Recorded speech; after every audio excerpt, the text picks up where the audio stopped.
With that, I'm excited to have Randy Sprong here today. Randy is past president of the National Pork Producers Council and the Minnesota Pork Producers Association. Randy serves on the board of directors of Holston Farms and is president and managing partners for Sprong Brothers Holding, which includes operations that produce pork and feed grains, along with feed, milling, and delivery. Randy is chair-elect of the U.S. Meat Export Federation, and we have invited Randy today to give us an overview of the opportunities in the export market. With that, Randy, thank you so much. Welcome, Randy.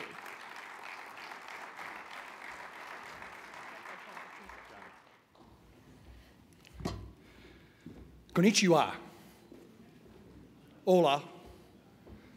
You've been greeted by hello in two of your major export markets here.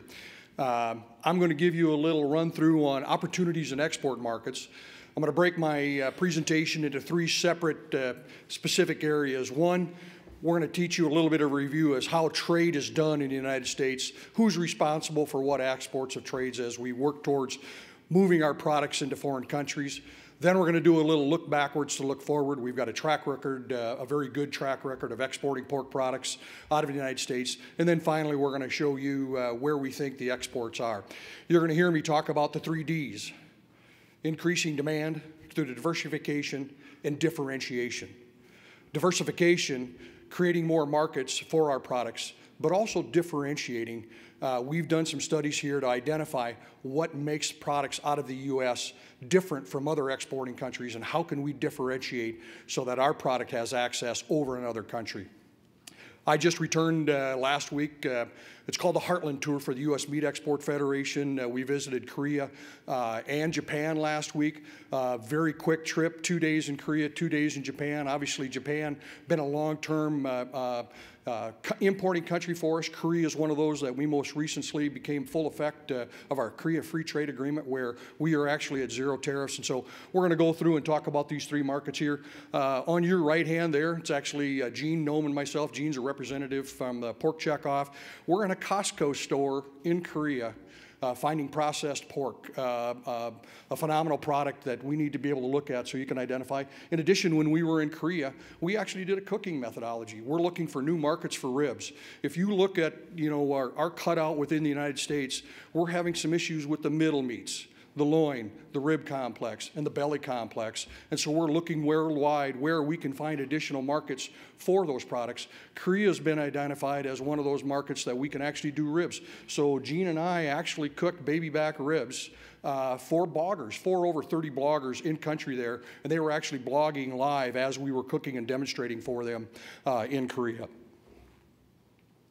First of all, we're going to talk about our strategic pork partnerships that we have. How does trade get done here? When we look at what we've got in the United States, obviously the National Pork Board, promotion, research, and education. The National Pork Board is our funding organization for trade to USMEF here. When you look at it, in 2020, the National Pork Board actually allocated $8 million for pork exports to USMEF. That is combined with the checkoff funds from our soybean friends and our corn friends, not only national but state. We just did our budget for 2024 here on U.S. Meat Export Federation. Combination of checkoff funds being utilized to export pork is right at $15 million. That's before we talk about the last one here, was USDA matching funds through their market access program, MAP. If you're paying attention to what's going on in the United States Congress here, they're talking about the Farm Bill. They actually were looking for an increase in MAP funds. The U.S. Meat Export Federation is the #1 user of those funds within the country, but that's very critical to us. We actually get matching funds from the USDA to assist us with exporting pork worldwide. The National Pork Producers Council. Maria Ziba, are you in the room here? Maria's our Vice President of International Trade. Just stand up, Maria, so they recognize you. She's far more, there we go, Maria. Nice to be with us here this morning. Maria, if you want knowledge about our trade and about our markets, you need to ask the questions to Maria because she's very knowledgeable. She's the one setting that pace when it comes to market access and trade policy coordination within the United States. And the last but not least, it's U.S. Meat Export Federation executes the National Pork Board strategy worldwide. NPPC, It's the international space on policy for exporting U.S. pork worldwide, sets the market access priorities in addition to they lobby Congress, the administration, and foreign governments. It's doing the things that our checkoff can't do. Our checkoff can't do policy work, and so it's very important that we've got an organization that's in Washington, D.C., meeting with foreign governments, meeting at the embassies.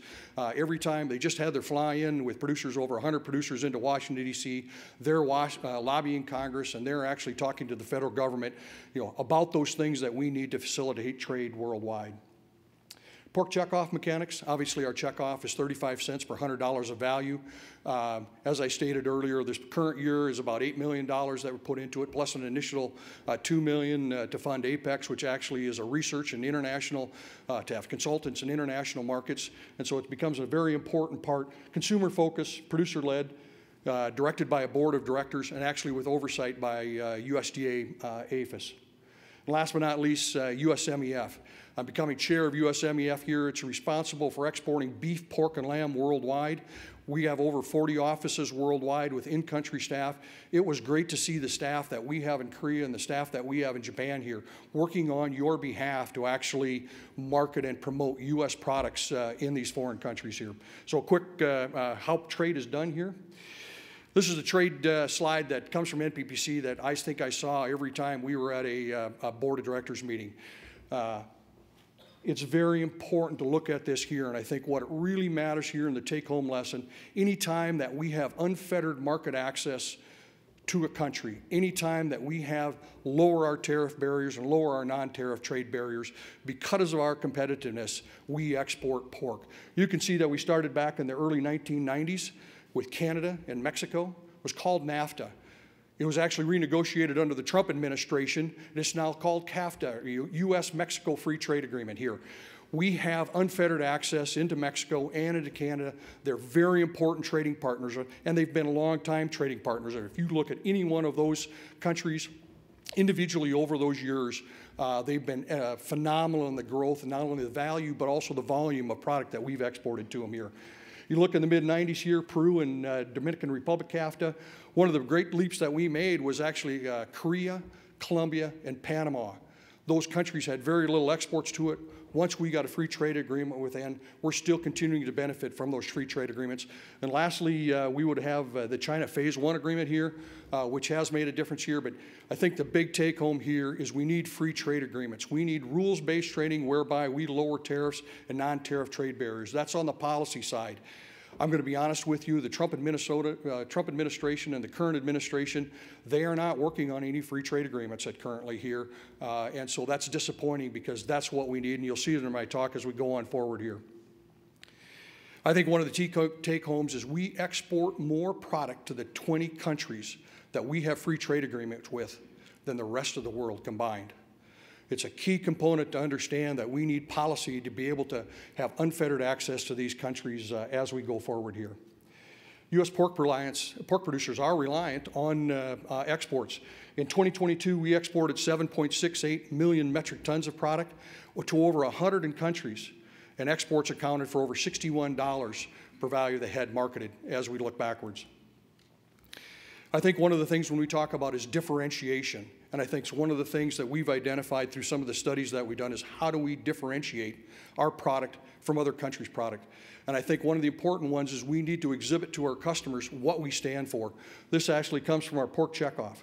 And I actually read this at a presentation in front of 400 importers into Japan, Tokyo, Japan, last week Friday.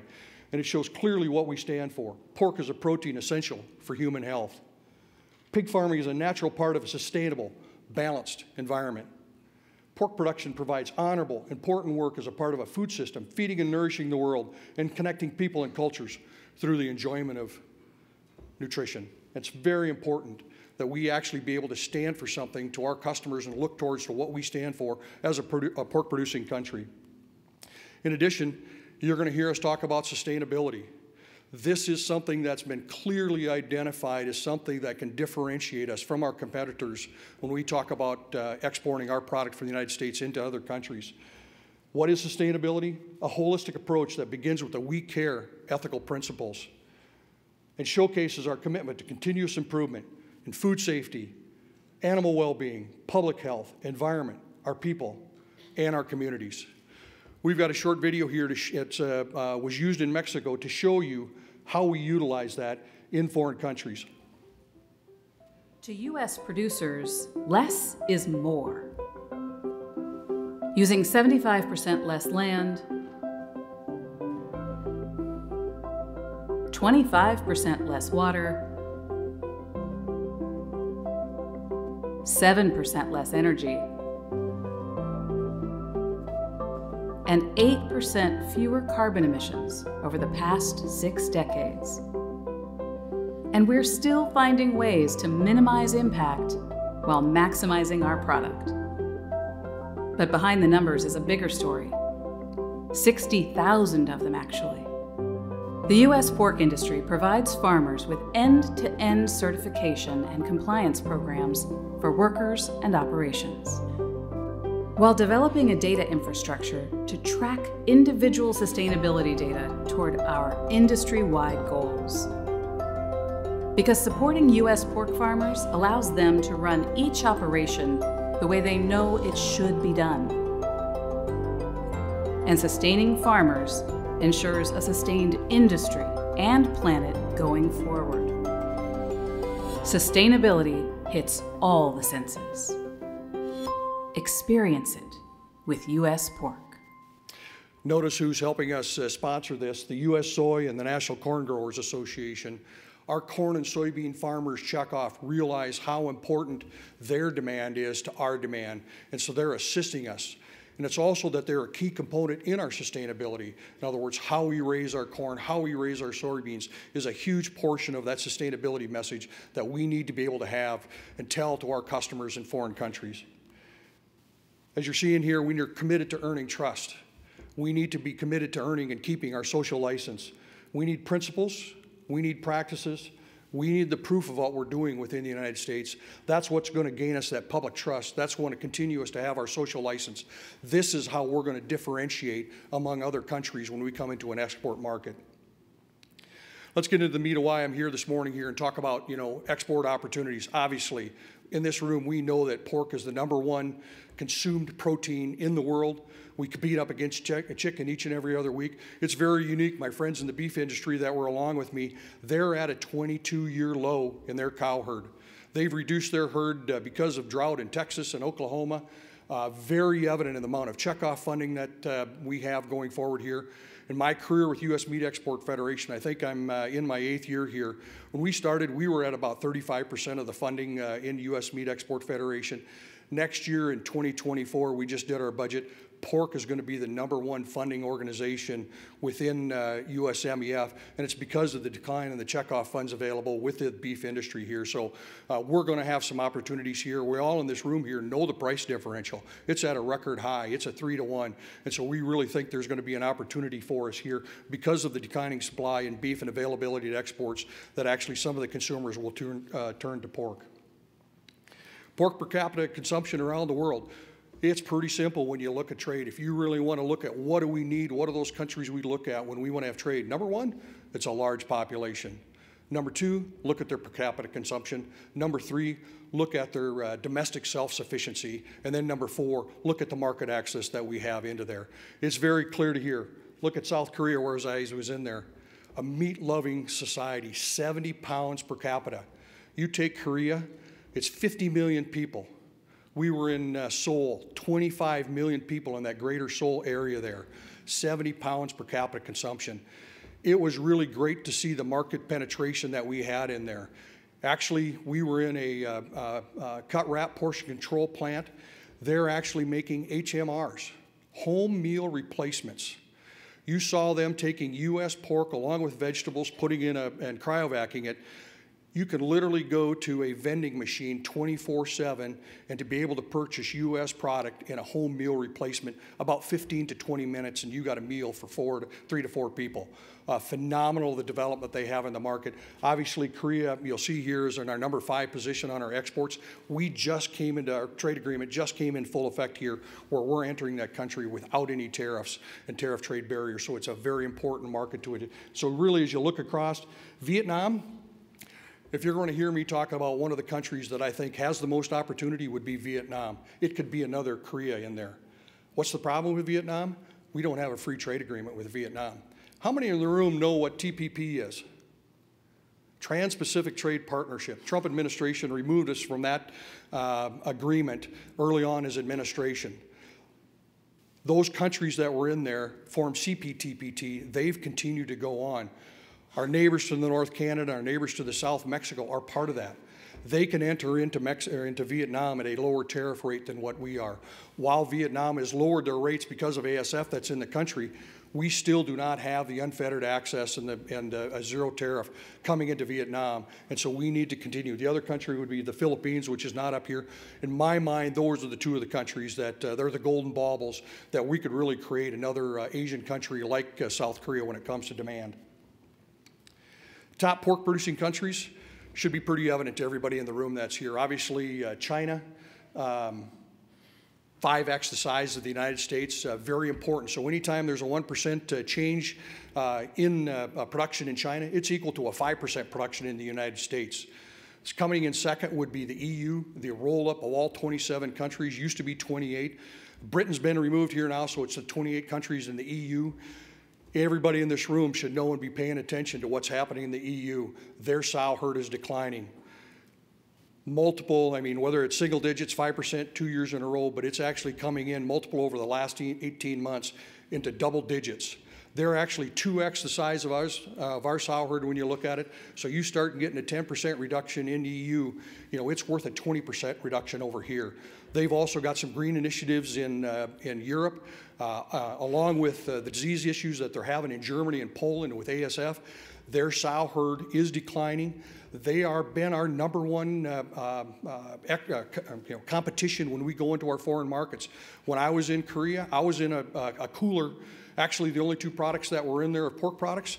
One was from Spain, the other one was Mexico. We've got opportunities to displace the EU when it comes to exports because they're going to have less exports coming out of the EU because they're going to need it for their domestic production here. So pay attention to keep what's happening in the EU. Obviously, the U.S. is in third. We are the single largest single country exporter in the world, responsible for 10.7% of the world's pork.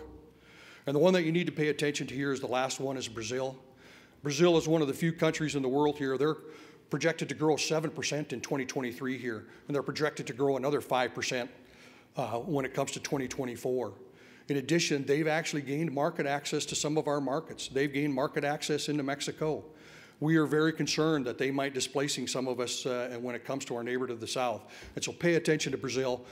We usually were on a equal footing and parallel on cost of production with Brazil. Actually, Brazil is right now, if you look at the economics of it, they are a lower cost producer than we are. And most of the time when you're exporting, that's the first consideration when it comes to exports is the cost of the product before it leaves the country. Top exporters. Here again, the EU. We really believe that we've got some opportunities. That's probably going to be our biggest opportunity is some takeaway from the competition that we've had from the EU. My brother Gordon and I, our lineage is the Netherlands. We've got relatives in the Netherlands that are raising pork. We believe that they're the last generation that's raising pork. The environmental regulations that they have there are so onerous that literally, because of the nitrogen policies that they have in the Netherlands, it's costing them $10 per head to dispose of the manure, which is the inverse of what we have in the United States here, where it brings revenue back into the farm if you're applying that manure back on our crop ground that's raising it here. So we really believe that we've got the opportunity to do some takeaways from the EU. The U.S. here, obviously, we're going to show you some data here. We've been on a continual growth pattern. It's a little bit like building a foundation and layering bricks by bricks and maintaining the volume and the value that you have to each one of the countries. Canada actually comes into number 2 here. We've actually had some success and takeaways from Canada when it comes to our markets in Japan. We did see Aeon, the largest retailer in Japan. They were actually utilizing Canadian pork in a lot of their tonkatsu. We actually had a takeaway here that they're actually using pork, U.S. pork, largest retailer within Japan, become a very important market for us. And again, watch what's happening to Brazil. The U.S. accounts for nearly 26% of the exports worldwide. Very important to kind of do a little look back. When did we become a net exporter of pork in the United States? 1995. My career began in the mid-1980s. We were actually a net importer. It became when we started getting free trade agreements, obviously NAFTA, which is now USMCA, very critical and important for our exports growing here. Little known fact, I made my first international trip in 1999 with Governor Jesse Ventura. We actually went to Tokyo, Japan. We actually visited the U.S. Meat Export Federation when we were there. We actually signed a free trade agreement, or signed an agreement for pork. Actually what we were talking about was pork that was born in Minnesota, raised in Minnesota, processed in Minnesota, and exported to Japan. It's really good to go back there 25 years later, 24 years later. I had my 40th birthday when the governor was on my farm. So 24 years later to go back to Japan and see the growth that we've had in Japan. We were actually, at that time frame, exporting 1,270 million tons, 1,270 million tons, not metric tons. You're going to see in my presentation here, we actually 2.7 million metric tons. We've had a phenomenal growth in the ability of our products to be exported, and especially to Japan. A little look back here. Who is our #1 customers from the United States when it comes to exports? We actually, exports accounted for 27.5% of our production within the United States. For a long history, Japan was our #1 value customer, our longest term customer. We all know that recently Mexico has overtaken them, not only in volume, but also in value. Do we all know what's our main product of the cutout that goes to Mexico? Hams. 25% of the weight of our carcass, over 40% of our hams go into Mexico for further processing. And so it's a very important product here, and it's actually one of them that we've used to diversify. We actually have programs within Mexico. We're talking about loins. We have programs in Mexico. We're talking about variety meats, so that we're trying to diversify off of some of the current markets that we have. China, Hong Kong. Over 10 years ago, we identified China, Hong Kong. Anytime you get 1.4 billion people consuming 56 pounds per capita consumption, it's a huge market. The problem is we've got some market access problems on tariffs. How many in the room know what Section 302 steel and aluminum tariffs are? Not many do. The Trump administration placed Section 302 steel and aluminum tariffs on China. In retaliation, our industry was harmed. China placed placed retaliatory tariffs on our product going into Mexico. Going into China. They're still here today. I got a chart coming up here that I'll show you what those are, but we don't have, while we may have a phase 1 free trade agreement, we don't have a tariff-free access into China here. China, why are we going to China? It's because of our offal. It's because of our variety meats. They culturally consume some of the products of the pig that we don't consume within the United States. That ability to export those products into China, depending on the market conditions, depending on currency valuations, it's worth between $3 at times to up to $10 per head additional revenue back into our market just because of the market of the variety meats. You go to any open air market in China, you're going to see the front feet, you're going to see the hind feet, you're going to see tongues, you're going to see livers. Those are products that we don't have value in our United States. That's why we're all signing affidavits that we're not using beta antagonists so that we can bring our offal and gain more value back to the United States by marketing those in China. Obviously, Japan, they've been a continual, steady customer. The problem with Japan, they've been in stagnation here, and it's an aging population. 120 million people consuming, we had an earlier slide here on the per capita consumption that they had, very high quality product. You want to know where we get the most value and the highest value of our loins? It's into Japan. It's used for tonkatsu, a very high quality, very high value product. If you look at the value of the loins that are exported versus the loins when we talk on our PK 602, it's 2x the value that we have to loins that are marketed domestically here. So a very valuable market to be able to add value to our product, to our cutout when it comes back to the United States here. Canada and New Mexico combination, in other words, USMCA, those two countries amount to over 1/3 of our exports. You say, well, we do a lot of marketing to be able to grow our market in Mexico. We do very little in Canada. Why is that? Because Canada actually is 50% reliant on exports. They are exporting to our competitors or into countries that they're our competitors in. And so they're getting the high value.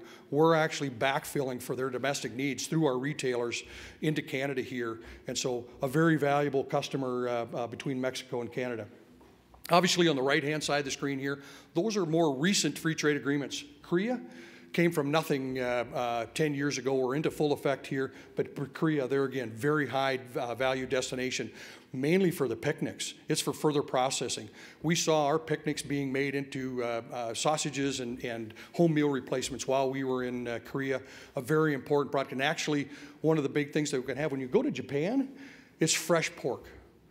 That's why it's so high value. That's where we need our modern plants. That's why we need our food safety. You need about 50 to 55 days of shelf life to be able to get it to ship it to the West Coast, to get it on a boat, to get it into Japan, and then have the ability to be in a retail store. Korea is looking for that same thing. We want to be able to have fresh pork into Korea. If you really want to look at something that differentiates us from the Europeans, it's the ability to get fresh pork into Asia. Because of the travel distance between the EU, they can only use frozen product. There again, diversification and differentiation. We can differentiate by exporting more fresh product to Asian countries and to our neighbors. Colombia is one of the best stories that we can tell in Central America and South America. We have a tendency to America to look to Asia that we need to export our product. When you really look at Latin America and South America, Central America, the ability of all those smaller countries rolled up, they can be another Mexico. The difficulty is we need to have free trade agreements, all of these different countries, and you'll see them as we go forward. We've clearly identified them. But actually, Colombia, when we started our free trade agreement, their per capita consumption was about 12 pounds per person. It's approaching double that here in the mid-20s. So not only for their domestic producers, but also for us as importers, Colombia is a very good country to highlight that we've actually increased per capita consumption and actually come up into the number 6 position when it comes to pork produced and sold and imported and exported. Plus, it's very close. You can either come off the East Coast and you can come off the Gulf of Mexico and actually export into the port of Cartagena. Top importers consumption, I read it previously here. Korea is obviously far and away the best. China, those are the two ones for consumption of pork across the world here. Becomes very important, but you actually look at Colombia here, not as much, but it becomes a very important country that we need to be able to export into. Here's the chart that I was talking about, tariffs. Look at those red numbers in that there. Chilled pork, 75%. Frozen pork, 67%. Chilled pork carcasses, 45%. Frozen pork carcasses, 67%. Retaliatory tariffs because of steel and aluminum. Actually, they changed it when they broke out with ASF, and they actually did a tariff exemption, excuse me, when the importer must apply for it. It lowers them, but on average, we're paying a 33% tariff when it goes into China. So while we are moving a lot of variety meats into China, we are disadvantaged with those countries that have free trade agreements that are coming in at a lower level and at a lower tariff rate. And we all know that price is very important when it comes to exporting product worldwide here. And so if there's anything that I'd like to request between China and the United States is to eliminate these tariffs. But really, there's no initiative in our Congress and our administration currently to be able to lower those tariffs. We're going to get to what we had before, opportunities in exports. Where are we going in the United States when it comes to our exports? I believe we've become more academic in my 8th year in identifying where we need to go, the markets that we need to concentrate on. We've actually retained JIRA. We interviewed over 8 worldwide companies to be able to go in country to do market assessments, to actually look at differentiation studies. We chose JIRA. JIRA is an internationally renowned British company.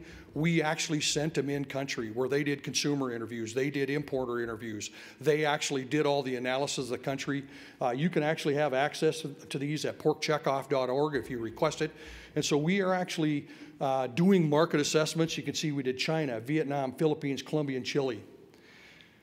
Very important that we've got a roadmap here to decide where we go with funding, where do we need to have market access, where we actually spend our priorities. And obviously you can see up here Vietnam and the Philippines, 2 countries, large populations, 2 countries predestined to eating pork, and 2 countries that both have ASF. And so they got domestic pork production issues here, and that we can step in and sell them product. And so if you want to really look ahead, watch what's in Vietnam and the Philippines. They have lowered their tariffs, but we still do not for unfettered market access into either one of those markets. And you say, what's the impacting things that make a difference? Obviously, we all know when you go from lower income, median income, anytime that high population country that's consuming pork are moving to the median income, they want protein at the center of the plate. All of these countries actually fit that. In addition, we have an opportunity whenever they have production issues, and we all know sitting in this room especially what ASF has done to those countries, especially China, Vietnam, and the Philippines. It's endemic there, and it's going to have something that is going to continue on. And so we've got some opportunities to export product into those countries, clearly identified by JIRA as we go forward here. Increasing demand through differentiation. What are the things that we have in the United States that's going to differentiate us from the Europeans? It's going to differentiate us from the Mexican. It's going to differentiate us from our other competitors from Canada. We actually at JIRA do differentiation studies in Japan, Canada, Mexico, South Korea, China, Hong Kong, Colombia, Chile, Central America, and Panama. You're looking at the 3 bullet points that they really brought forward. What can we do different? The number 1 was sustainability. It's how we raise our feed grains. It's using minimum tillage. It's cover crops. It's how we manage our nutrition, our nutrients within the United States here. Very clearly, we have an advantage because of our production of corn and soybeans within the United States. We're not importing soybean meal for Brazil like the Europeans are. Sustainability, we need to measure and document. It's going to differentiate us in the marketplace. In addition, they're talking about quality, consistency, and service. It is our cold chain within the United States. It's our plants that we have. It's our USDA stamp of inspection that's on that meat. That is world renowned for food safety. That is our number 1 job when it comes to producing pork, is food safety. And it's because of our infrastructure, because of our packing plants, because of our pill floor. When it comes to snap chill, when it comes to carcass wash, when it comes to the coolers to be able to lower that bacterial pressure that's on that, that's going to give us more shelf life, give us longer days in country. It's very important. And last but not, it's communication. It's that transparency with the countries that we export to of how we produce pork. It becomes very apparent that we tell our story no different than we have it with our domestic consumer, but it's also to our foreign countries. That becomes very important that we talk about that. Let's get into talk about what we have in production in the United States here. This is data that's actually fresh off the press here from U.S. Meat Export Federation. You can obviously see we set a record back in 2020 here. We've had some declines after COVID. But I think one of the things that you need to very clearly point out is from 2014 to 2020, we increased our pork production 24%. We've got a lot more product that we need to be able to not only use domestically, and anything that we can move off our market into an international market is going to help us with our cutout. U.S. pork variety meat and export volume here, pretty clearly from our growth that we've had in the early 2000s, we actually set a record back in 2020, looking at 2.977 million metric ton here. We declined in 21 and 22 as China backed away from our market, but I actually changed my slides. This is fresh. I had January through June, the first 6 months of the year here. It just came out last Friday. Our exports January to July, we're actually up 13%. You look in the lower right here on that. This is volume. You always got to be clear whether it's value or volume. You look at the volume that we're exporting. We're considerably above 2022, but we're starting to catch pace here with what we had in 2021 and 2020, which were the records. Comes to value, this is the one that's very important to us here. You look at that January to July, $4.67 billion, we're up 10%. We're actually on a pace here again. You look at the way lower right hand there, we're actually equal to or a little above 2020 in the value that we've been exporting, and we're on pace here, we think, to actually match 2021 here. We are one of the lower prices within the world. We all know that's #1 driver that they have here. You look at what's happening in the European Union as they actually use more of their production for domestically. We are going to have the opportunity to export more pork worldwide here. I think it's some great statistics that we're showing here. It's actually going to help us with the, excuse me, the value of our cut as we move forward here. Just a quick little notation on those countries that are very important to us. Obviously, Mexico, when you look at that $64, it was $61 in 2020 or in 2022. Actually, the first 6-7 months of the year here, it's $64, up 8%. Mexico is very much the largest portion of that. You put Japan and Korea coming in number 2 and 3, very important to us. And then you can see Canada and Korea. So those 6 countries make up the vast majority of our exports as we look worldwide here. Excuse me. This is one that we got a really important that we look at it here. The percent of pork and pork variety meat production exported here. You look at the first 7 months of this year, we are on a record pace of 29.9%. Our exports continue to grow because of what we're doing in the United States here. Let's go into our trade priorities here. These would actually come from NPPC, which Maria Ziba, our Vice President of International Trade, would be very much influencing here. Obviously, safeguarding our existing export markets. We don't want anything to impede flow of product as it goes into Mexico, as it goes into Korea. We want to make sure that any sanitary or phytosanitary limitations are limited as quickly as possible, because there again, we're moving fresh pork and fresh hams into Mexico each and every day from our kill. We do not need anything that's going to inhibit that product moving across the border into Mexico. Very important. We're going to watch those current free trade agreement, non-free trade agreement countries where U.S. pork has meaningful market access. Japan, Mexico, Canada, Central America, Dominican Republic, South Korea, and Chile. We need to maintain those markets, and we're actually going to grow those markets because of what's happening in Europe. Expanding trade. These are the ones that we've identified that clearly if we lower our tariff barriers, if we eliminate those sanitary and phytosanitary impediments to exports into those countries here. Again, Australia, Brazil, Kenya, Vietnam, the Philippines, South Africa. You saw that these are the countries that we looked at differentiation studies.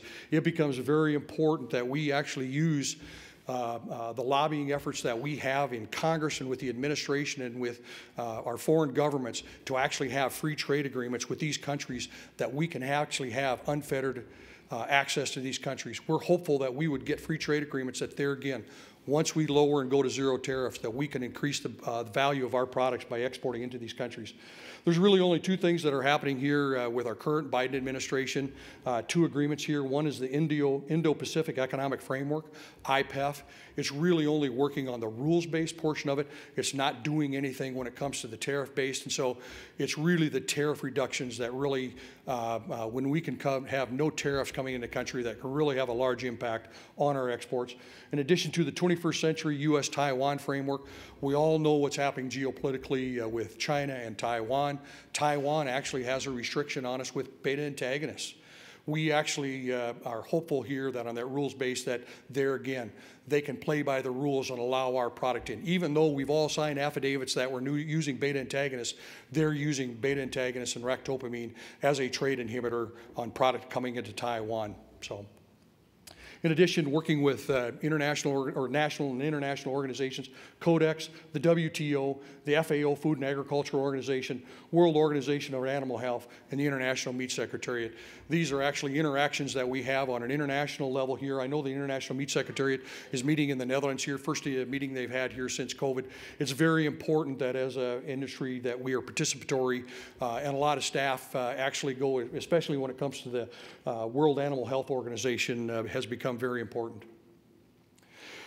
Here's another video that we're going to show you how actually the measurement of our sustainability, this is actually was presented in Japan last week, and it's going to show you how we're messaging in one of our top markets.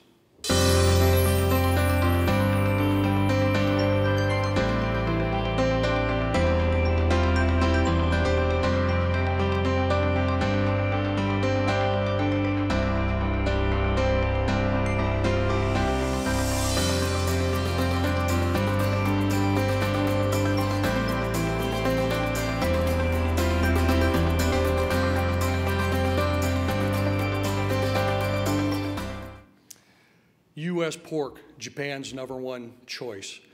I presented this in front of 400 importers within Japan. This resonates with consumers in Japan. This has been used on social media. It's got over 60,000 hits. We need to, there again, differentiate us by using our sustainability story. It's the way that we're going to gain more market share in one of our long-term historical markets, Japan. I'm running on 9 o'clock. You want me to wrap up here? Yeah, so I've got some individual stories that I can tell you here. U.S. Meat Export Federation actually has products and promotions. When I talk about the middle meats here, when I talk about loin, when I talk about the rib complex, when I talk about the belly complex, those are products that we use domestically. We do have a domestic demand problem on those products. We're really trying to markets internationally for our loins, trying to increase our market share in Japan. We actually are trying to increase our market share on rib complex into Korea here. That's what we did with the cooking demonstration. And we're actually trying to find new markets for our bellies. Most of the time it's been the EU that's been exporting bellies into these foreign markets, because most of the time our domestic bellies have gone to bacon. We actually have seen some demand decreases domestically, and so we're trying to find new markets for bacon here. So with that, I'm going to wrap up here, and actually, if there's questions that come forward here, we'll go on with that. So yeah, probably the best one that I'm going to show you here. You want to know what our potential is?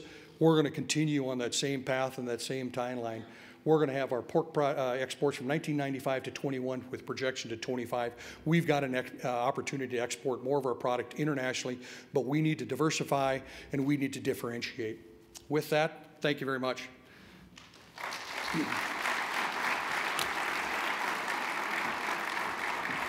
That's domo arigato in Japan. Very good. Thank you, Randy. I do have a couple of questions for you. One of the questions that came from the audience, and again, the phone number is 651-492-6964.